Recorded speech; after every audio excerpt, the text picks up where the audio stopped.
experience provides the basic material for our imagination, whose range is therefore limited.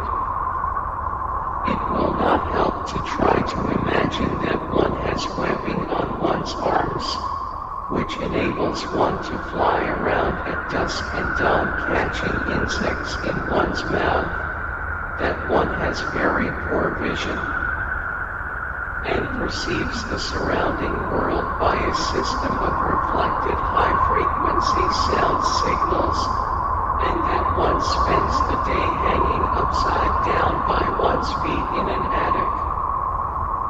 Insofar as I can imagine this, which is not very far, it tells me only what it would be like for me to behave as a bat behaves. But that is not the question. I want to know what it is like for a bat to be a bat. Yet if I try to imagine this, I am restricted to the resources of my own mind, and those resources are inadequate to the task. I cannot perform it either by imagining additions to my present experience, or by imagining segments gradually subtracted from it, or by imagining some combination of additions, subtractions, and modifications. To the extent that I could look and behave like a wasp or a bat without changing my fundamental structure, my experiences would not be anything like the experiences of those animals.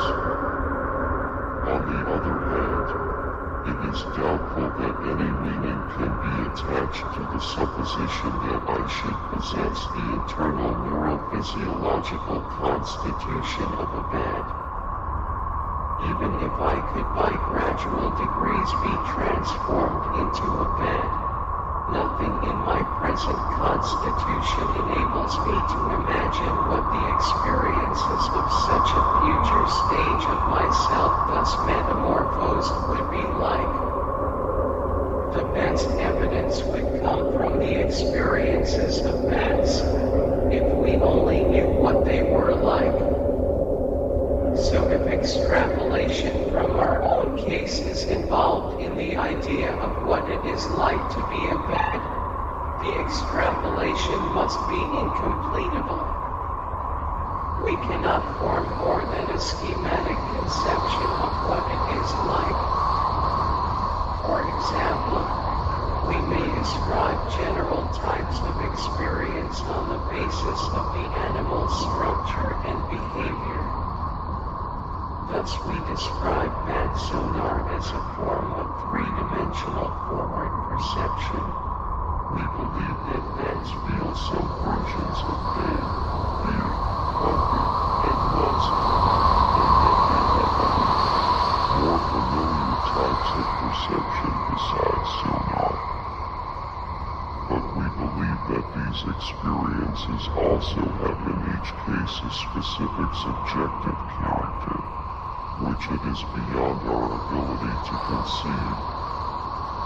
And if there is conscious life elsewhere in the universe, it is likely that some of it will not be describable even in the most general experiential terms available to us.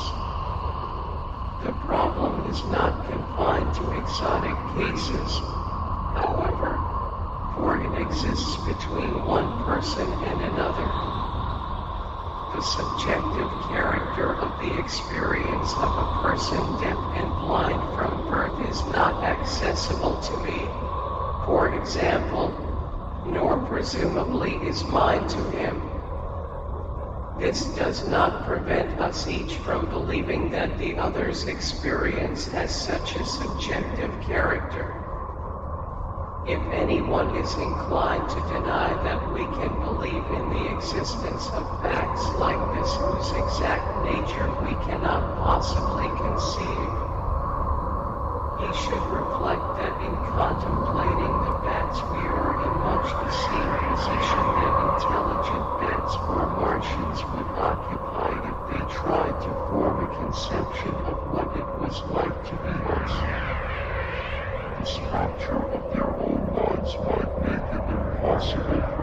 succeed, but we know they would be wrong to conclude that there is not anything precise that it is like to be us, that only certain general types of mental state could be ascribed to us.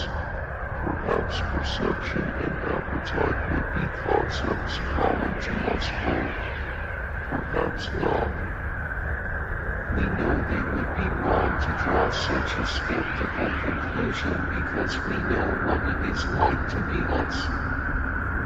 And we know that while it includes an enormous amount of variation and complexity, and while we do not possess the vocabulary to describe it adequately, its subjective character is highly specific, and in some respects describable in terms that can be understood only by creatures like us. The fact that we cannot expect ever to accommodate in our language a detailed description of Martian or bat phenomenology should not lead us to dismiss as meaningless the claim that bats and Martians have experiences fully comparable in richness of detail to our own. It would be fine if someone were to develop concepts in a way that enabled us to think about these things, but such an understanding may be permanently denied to us by the limits of our nature. And to deny the reality or logical significance of what we can never describe or understand is the crudest form of cognitive dissonance. This brings us to the edge of a topic that requires much more discussion than I can give it here, namely, the relation between facts on the one hand and conceptual schemes or systems of representation on the other. My realism about the subjective domain in all its forms implies a belief in the existence of facts beyond the reach of human concepts. Certainly it is possible for a human being to believe that there are facts which humans never will possess the requisite concepts to represent or comprehend. Indeed, it would be foolish to doubt this, given the finiteness of humanity's expectations. After all, there would have been transfinite numbers even if everyone had been wiped out by the Black Death before Cantor discovered them.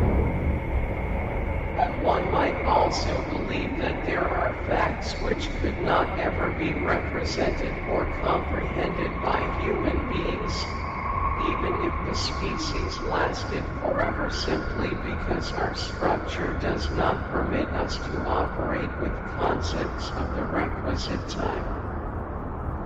This impossibility might even be observed by other beings, but it is not clear that the existence of such beings, or the possibility of their existence, is a precondition of the significance of the hypothesis that there are humanly inaccessible facts.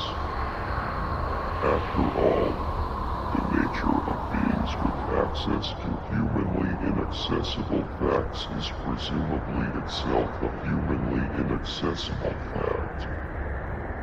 Reflection on what it is like to be a bat seems to lead us, therefore, to the conclusion that there are facts that do not consist in the truth of propositions expressible in a human language.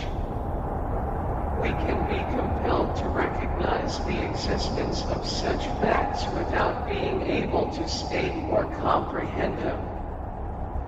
I shall not pursue this subject, however.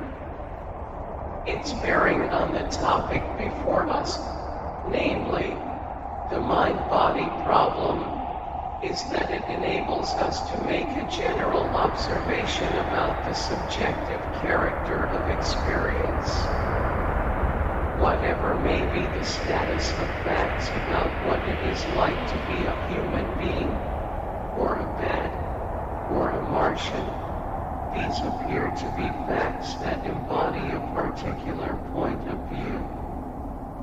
I am not adverting here to the alleged privacy of experience to its possessor. The point of view in question is not one accessible only to a single individual. Rather, it is a type. It is often possible to take up a point of view other than one's own, so the comprehension of such facts is not limited to one's own case. There is a sense in which phenomenological facts are perfectly objective. One person can know or say of another what the quality of the other's experience is. They are subjective, however, in the sense that even the subjective ascription of experience is possible only for someone sufficiently similar to the object of ascription to be able to adopt his point of view to understand the ascription in the first person as well as in the third, so to speak. The more different from oneself the other experiencer is, the less success one can expect with this enterprise. In our own case, we occupy the relevant point of view, but we will have as much difficulty understanding our own experience properly if we approach it from another point of view as we would if we tried to understand the experience of another species without taking up its point of view. This bears directly on the mind-body problem.